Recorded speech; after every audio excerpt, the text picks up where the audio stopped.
Michel de Montaigne. Essai. Livre premier. Chapitre 51.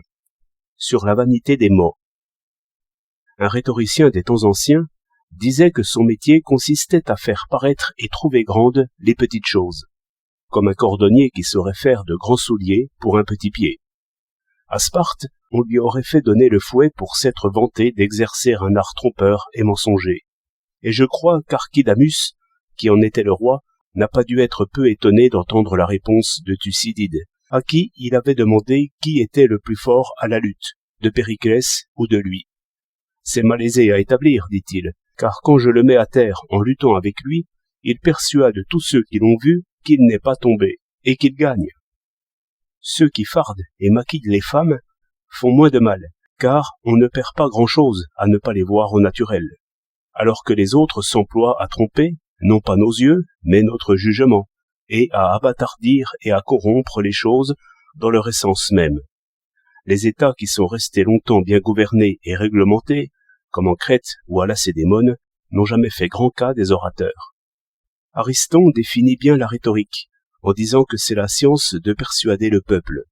Pour Socrate et Platon, c'est l'art de tromper et de flatter, et ceux qui prétendent le contraire, dans la définition générale qu'ils en donnent, le prouvent cependant partout dans leurs préceptes.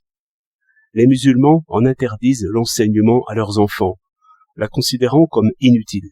Quant aux Athéniens, quand ils virent combien son usage était pernicieux, bien qu'il soit pourtant fort prisé dans leur cité, ils ordonnèrent que sa principale partie, qui consiste à exciter les passions, soit ôtée, de même que les exordes et les péroraisons.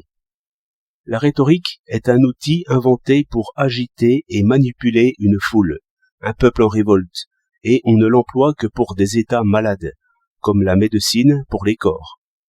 Dans les pays où la populace, les ignorants, tout le monde en somme, a eu le pouvoir, comme à Athènes, à Rhodes, à Rome, les orateurs ont afflué. Et en vérité, il y a peu de gens dans ces états-là qui aient pu acquérir une grande influence sans le secours de l'éloquence. Pompée, César, Crassus, Lucullus, Lentulus, Metellus y ont puisé l'appui qui leur était nécessaire pour se hausser au niveau où ils sont finalement parvenus. Et cela leur a été encore plus utile que les armes, à la différence de ce qui se passe en des temps moins agités. Voilà ce que disait Volumnius, parlant en public à l'occasion de l'élection au consulat de Fabius et Decius. Ce sont là des gens nés pour faire la guerre, grands dans l'action et maladroits au babillage, des esprits vraiment consulaires. Les subtils, les éloquents et les savants sont bons pour la ville. Magistrats, ils rendront la justice. À Rome, c'est lorsque les affaires publiques étaient les plus mauvaises et que l'orage des guerres civiles les secouait, que l'éloquence a fleuri.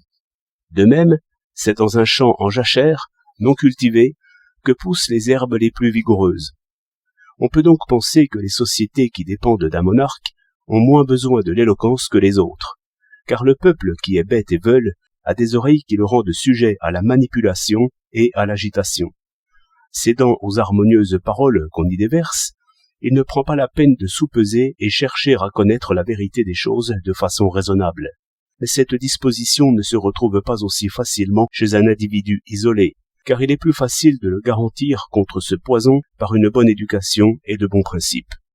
On n'a vu sortir aucun orateur de renom de la Macédoine ni de la Perse. Si j'ai évoqué la rhétorique, c'est à propos d'un Italien, avec qui je viens de parler, et qui a servi comme maître d'hôtel chez feu le cardinal Caraffe jusqu'à la mort de celui-ci. Je le faisais parler de sa charge.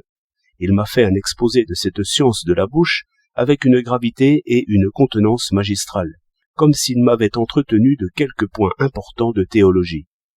Il m'a expliqué les différences d'appétit, celui qu'on a à jeun, celui qu'on a après le second et le troisième service, les moyens qu'il faut, soit pour l'apaiser, soit pour l'éveiller et le stimuler, l'ordonnance de ses sauces, d'abord en général, puis les particularités de leurs ingrédients et de leurs effets, les différences entre les salades selon les saisons, celle que l'on doit réchauffer, celle qui doit être servie froide, et la façon de les orner et de les embellir pour les rendre encore plus agréables à la vue. Après cela, il est passé à l'ordonnance du service, avec quantité de belles et importantes considérations. Il n'est certes pas de peu d'importance de savoir distinguer la découpe d'un lièvre et celle d'une poule. Juvénal. Et tout cela était enflé de riches et magnifiques paroles, les mêmes mots que ceux que l'on emploie pour traiter du gouvernement d'un empire. À propos de cet homme, un souvenir m'est revenu. Ceci est trop salé, ceci est brûlé, ceci encore a peu de goût. Cela est bien, souviens-t'en la prochaine fois.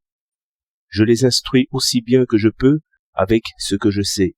Et enfin, Déméa, je les exhorte à se mirer dans leur vaisselle comme dans leur miroir, et je les préviens de tout ce qu'ils ont à faire.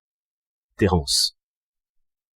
Toujours est-il que les Grecs eux-mêmes louèrent grandement l'ordre et la disposition du festin que Polémile leur donna à leur retour de Macédoine. Mais je ne parle pas ici des choses réelles, seulement des mots. Je ne sais s'il en est des autres comme de moi, mais quand j'entends nos architectes se gargariser de ces grands mots de pilastres, architraves, corniches, d'ouvrages corinthiens et doriques, et de termes du même acabit pris dans leur jargon, je ne puis m'empêcher d'imaginer aussitôt le palais d'Apollydon lui-même. Et puis, je me rends compte qu'il s'agit seulement des malheureuses parties de la porte de ma cuisine. Écoutez les gens parler de métonymie, de métaphore, d'allégorie, et autres termes de grammaire du même genre. Ne vous semble-t-il pas qu'on décrit par là une langue rare et étrangère? C'est pourtant du bavardage de votre femme de chambre qu'il s'agit. C'est une tromperie voisine de la précédente que de désigner les fonctions de notre État par les titres majestueux que leur donnaient les Romains, car elles n'ont aucune ressemblance avec les charges qu'elles représentaient chez eux, et en ont encore moins en ce qui concerne l'autorité et le pouvoir. En voici encore une, que l'on reprochera un jour ou l'autre à notre époque, il me semble. Elle consiste à attribuer indûment à qui bon nous semble les surnoms les plus glorieux, ceux par lesquels l'Antiquité a honoré seulement un ou deux personnages en plusieurs siècles. Platon a acquis ce surnom de divin par le consentement de tous, et personne n'a essayé de le lui contester. Et voilà que les Italiens, qui se vantent à juste titre d'avoir en général l'esprit plus éveillé et le discours plus sain que les autres nations de leur temps, viennent d'attribuer ce qualitatif à l'arétin. Et pourtant, mis à part un style boursouflé et bourré de traits d'esprit, ingénieux certes, mais plutôt bizarre et tiré par les cheveux, à part enfin son éloquence, quelle qu'elle puisse être, je ne vois rien là-dedans qui le situe au-dessus des auteurs ordinaires de son siècle. Et tant s'en faut qu'il s'approche de cette divinité antique que fut Platon. Quant au surnom de grand, nous l'attribuons à des princes dont la taille n'est en rien supérieure à la normale.